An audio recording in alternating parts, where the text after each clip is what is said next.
¿Qué tal, amigas y amigos del Invite?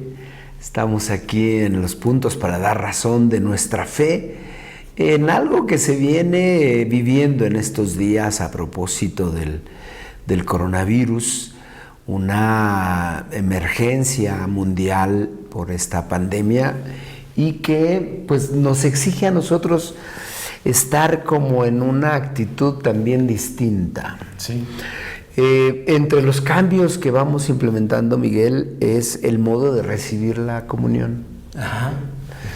En nuestro pueblo, porque hay que decir que en los países católicos hay otros modos de hacer la comunión, ¿no? Pienso, por ejemplo, sin ir más lejos, en Estados Unidos, que pasa la gente, recibe la hostia consagrada en la mano y pasa o hacer por intención la comunión bajo las dos especies, o consume la hostia y bebe del cáliz, ¿no? Y así, pienso, por ejemplo, a los modos neocatecumenales, u otras expresiones, ¿no? Pero aquí en México, bueno, no nada más en México, porque luego uno ve en la red expresiones de pánico y de disgusto, de qué horror por la comunión en la mano. ¿Cómo ves, Miguel? Sí, yo creo que no siempre fue así. Les decía a propósito de la Samaritana que las tradiciones en México, ¿qué tendrán? En las más antiguas 200 años, ¿no?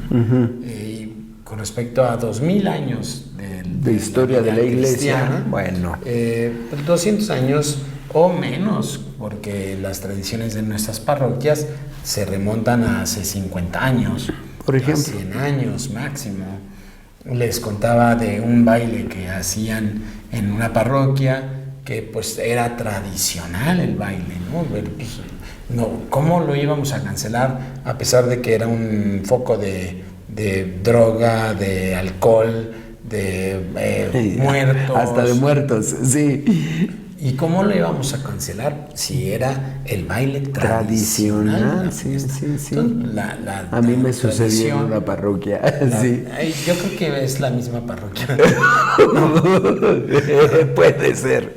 Hay de dos caldos. Yo ya tengo varias parroquias. Era otra parroquia. En las que el baile era tradicional.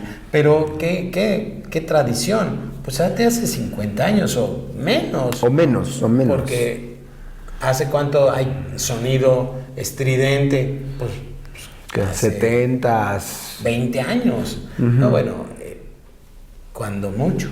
Entonces, las tradiciones pues son cambiantes y se van dando, y cuando se secan, como el pozo de la Samaritana, hay que meterles a Jesús y hay que reformarlas. Por supuesto que es tradicional recibir la comunión en la boca, pero no ha sido siempre, ni en todas partes, ni en todos los lugares en donde el cristianismo está instaurado.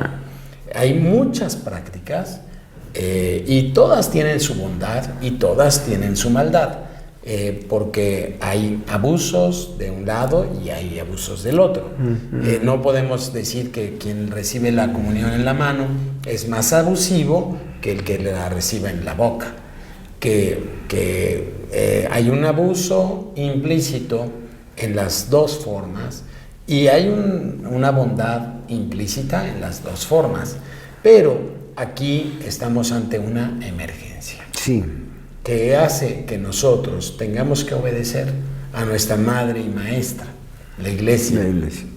Con todos sus obispos en pleno, que nos están dando de la instrucción de que tomemos en esta contingencia sanitaria la comunión en la mano.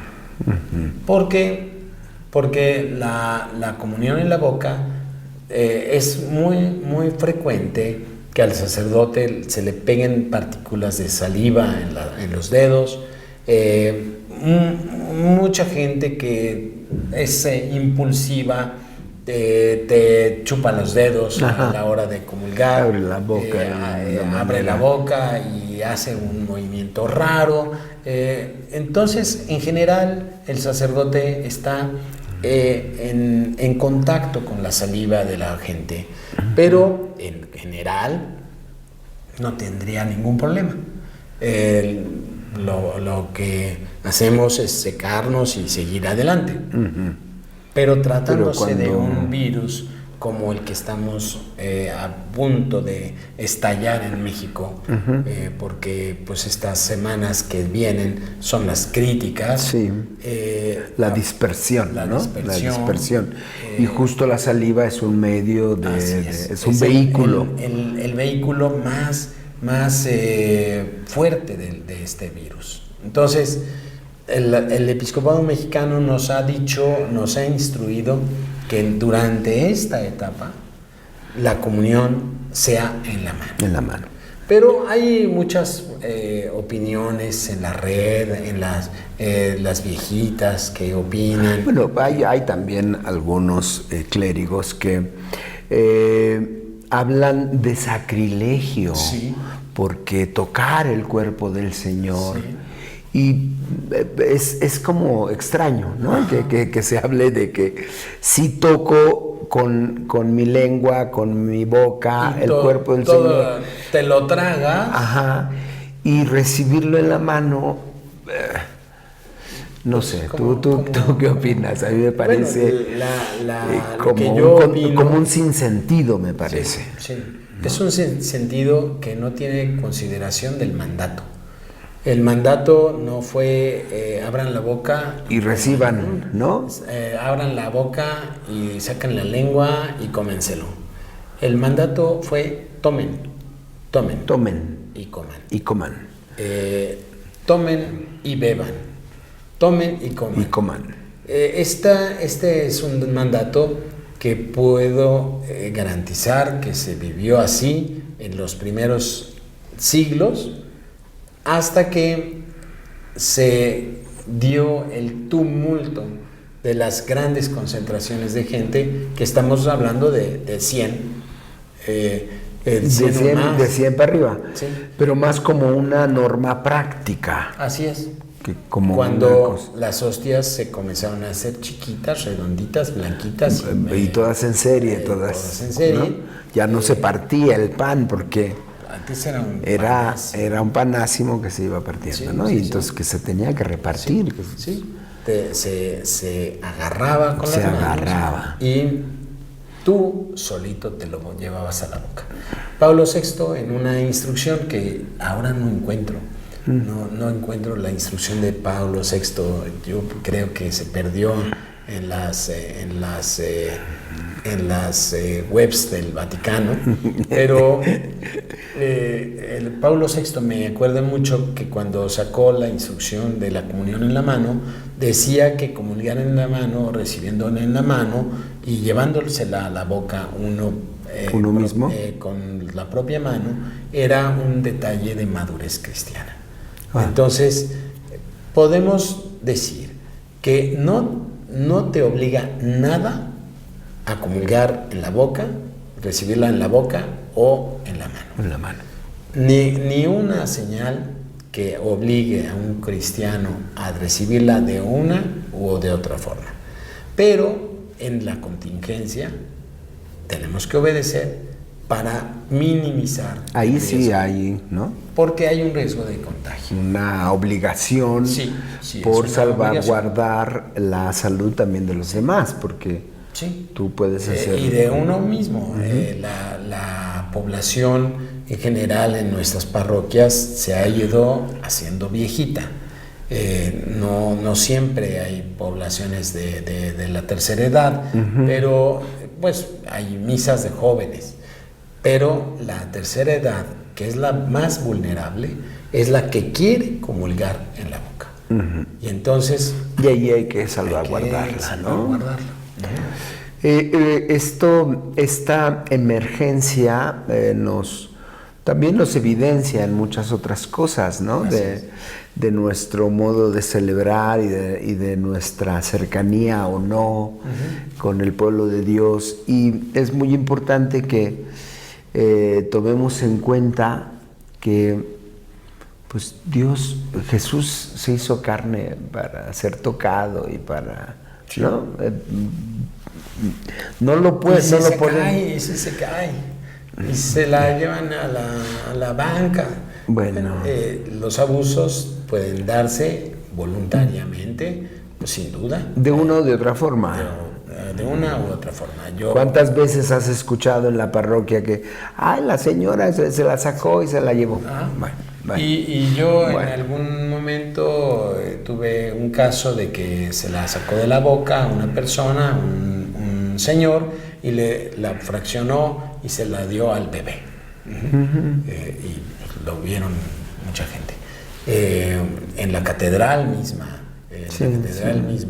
que teníamos la obligación, por ser un lugar turístico, de darla en la boca, pues muchas veces la Eucaristía estaba tirada en el piso del atrio, porque la gente sintoísta y oriental, pues pasaban a comulgar a ver qué porque sabía. veían la fila, ¿no? Sí, es gratis. Pues, hasta las cachetadas, ¿no? Pero, pues, en cierta forma, en desconocimiento. Sí. No creo que se vayan a condenar. Jesús sabe bien cuándo bajarse del caballo, ¿no? Claro. Ciertamente nosotros, los sacerdotes y los fieles cristianos, tendremos que estar atentos. No es como decir, no pasa que hagan nada. lo que sea, no. Por supuesto que no. Pero también estar como en la conciencia de que, bueno, Dios está más allá de eso, ¿no? Pues sí. Porque esos miedos luego nos atrapan. Pues es importante, yo creo que subrayar que hay que estar al pendiente de hacer las prácticas sanitarias que nos ayuden a evitar, ¿no? Contagios hoy ya estamos en no reuniones masivas. Ajá. Suspensión de la catequesis. Suspensión de las catequesis y de los grupos, de los retiros en general. Por ejemplo, en la Arquidiócesis de México, el arzobispo ha quitado como la obligación, ¿no? Ajá, como decir, bueno, pues si no hay condiciones, puedes no asistir a misa el domingo. Aunque para nosotros pues puedes celebrar, pues, ¿no? Sí. No está prohibido la celebración y están invitados todos los laicos que quieran por su propio pie ir a las misas, pero queda excluida la obligación dominical. Y con unas ciertas prácticas, por ejemplo, 1 metro de distancia entre unos y otros, que va a ser muy difícil en ciertas parroquias. En ciertas parroquias o en ciertas basílicas. En ciertas basílicas.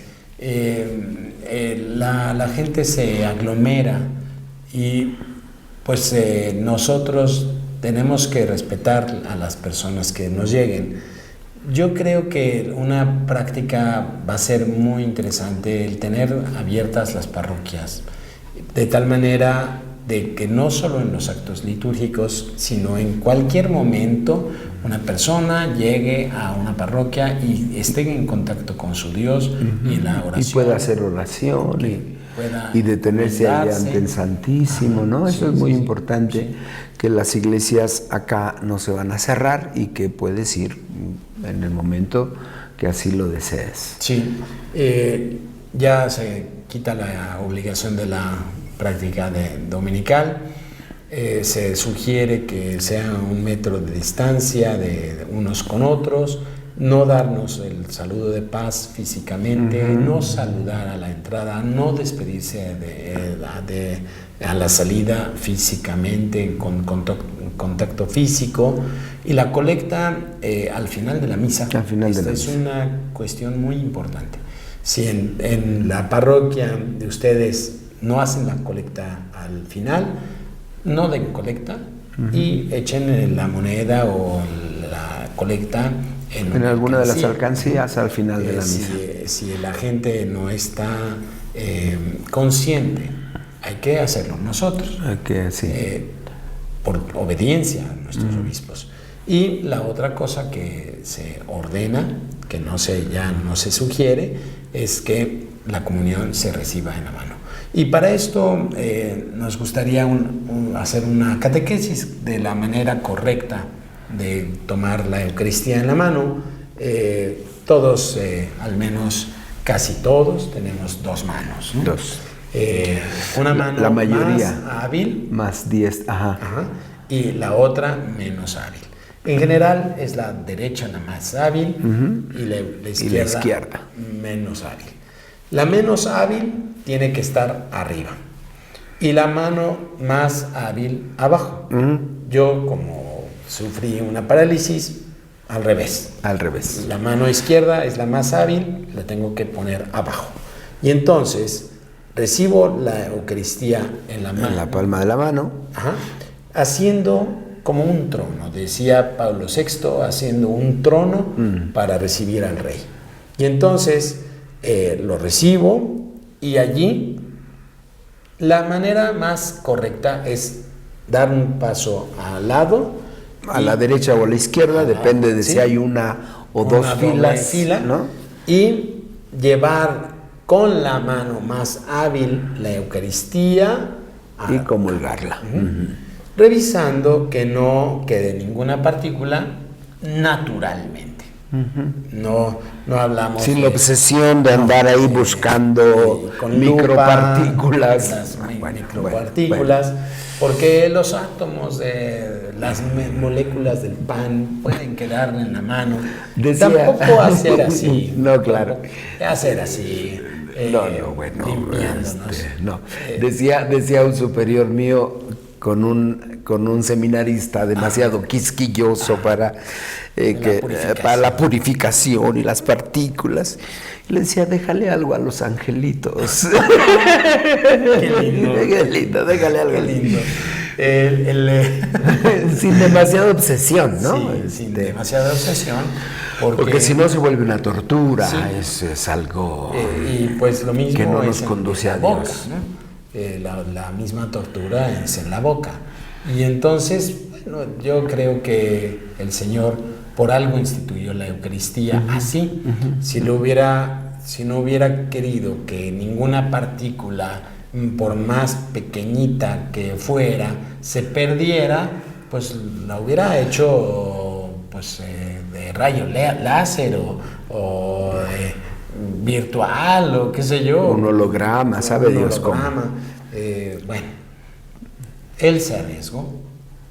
No es que nosotros no tengamos el respeto, necesitamos, sino no tenemos la obsesión.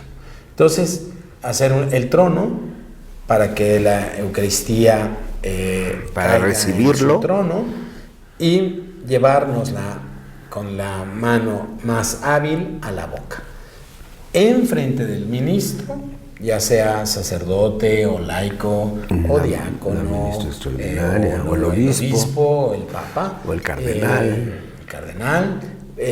llevándonos la Eucaristía a la boca, enfrente o al lado, no caminar, no llevártelo a paseo, no hablar con él, contándole tus cuitas, por supuesto que no persinándose, no haciendo ningún gesto fuera del que está establecido de llevarlo, de comulgarlo a la boca. Entonces hay mucha gente que pues se pone loca con la Eucaristía en la mano y quiere besarla, quiere contarle, persinarse, no. Es que en un mundo donde estás acostumbrado a que tú no lo tocas con las manos, de repente recibirlo crea un shock, crea nervios, crea con el nerviosismo puede que lo tires. Ándale. Entonces no te preocupes, el sacerdote o el ministro extraordinario lo recogerá. Listos para recogerlo. No es ningún acto de agravio, no es ningún pecado que se te escape, que lo tires. Si tú estás haciendo las cosas bien, no te preocupes. Claro. El error como es frecuente que lo tiene uno, es hacer... es que sí, sí. Y eso entonces hay que evitarlo. Se resbala la Eucaristía y puede quedarse en el suelo. En el suelo. Puede ir a parar en el suelo. Pero si es por nerviosismo, no importa. Si es por maldad, pues hasta en la boca puede ser maldad. Sí. Entonces hay que estar como serenos, ¿no? Sí. Me gusta que digas, el Señor se arriesgó, y yo digo, para eso vino, para eso se encarnó, para ser tocado, para ser vulnerable con nosotros. El inmenso amor se hace vulnerabilidad. Cuando uno ama, sientes la vulnerabilidad por todos lados. La vulnerabilidad que no te deje estar hierático, que no te deja estar impermeable de las cosas. Y si pensamos en la cruz, ¿qué mayor vulnerabilidad de Dios que la cruz misma? Que la muerte de cruz. Esa es la prueba más grande, y la Eucaristía... Y que hacerse pan. Y la Eucaristía es el signo, es el gesto, la explicación de la cruz. Porque en la Eucaristía nosotros pregustamos la vida eterna y nos conectamos con el acontecimiento de la cruz. Entonces, el ser vulnerable de Dios en la Eucaristía nos refleja la vulnerabilidad que tuvo Jesús delante del pecado de la humanidad, que la quiso clavar esa vulnerabilidad en la cruz. Y entonces nosotros tenemos conciencia de ser respetuosos, ser agradecidos, que el Señor en este gesto de tomarla en la mano nos hace dar un pasito de madurez, dar un pasito de reflexión. ¿Qué estoy haciendo? ¿Cómo lo estoy haciendo? El nerviosismo puede ser un nerviosismo pedagógico. Porque ya nos estamos acostumbrando a tomarla en la boca, y a veces estamos cotorreando en la fila, y a veces estamos contando los santitos de la parroquia, y a veces estamos saludándonos contándole los piojos al de adelante. Y pensando en las arañas, y tengo que ir a comprar el hielo, y van a llegar, y ya la misa se tardó. Ya tardó muchísimo. Y hable acá. Y convengas. Entonces, este nerviosismo que nos da el tomarlo en la mano puede ser un nerviosismo provocador de una madurez, ¿no? De tal manera que pues yo les sugiero que cuando termine la contingencia, si sus párrocos lo aceptan, pues sigan comulgando en la mano los que quieran, porque ya no va a haber la responsabilidad de uno u otro. Sabiendo que no es pecado, en muchas otras partes de la Iglesia Católica se comulga de esta manera, ¿no? En Italia es muy frecuente, la mayoría de la gente comulga recibiéndole en la mano. Y bueno, ya decíamos Estados Unidos y en otros muchos lugares, entonces no es pecado, son a veces tradiciones, como ya nos explicabas, y pues bueno, vivamos de la mejor manera y con nuestra fe puesta en Jesús también esta contingencia, aprovechando las oportunidades que nos da para profundizar nuestra relación con Dios. Así es. Y pues lávense las manos frecuentemente, porque son las recomendaciones de la sociedad civil. No estornuden encima de la gente. No estornudar encima de la gente. Si estornudas, que sea con el brazo. Con el interno del codo. Y lavarse las manos frecuentemente, no contacto físico, y sobre todo una cosa que hemos sugerido en la comunidad de Santo Tomás y en la comunidad de la Crucita, estar tranquilos, no dejarnos llevar de paranoia, de miedo exagerado. Estar tranquilos, rezar mucho y rezar en la confianza. Yo recomiendo mucho a mis comunidades rezar mucho en la confianza, hacer oraciones de confianza. yo confío en ti. Repetirnos muchas veces cuando nos arrastra el pánico de estos WhatsApps y de los memes y de las noticias y que ya se va a acabar el mundo. Decir, yo confío en ti. Yo en ti confío, Señor. En ti confío, Señor. Ir a la iglesia a hacer oración, aunque no sea la misa, ir a la iglesia a hacer oración y estar en la confianza. En la confianza, cuidarnos y cuidar a los demás. Perfecto. Bien, bendiciones. Bendiciones.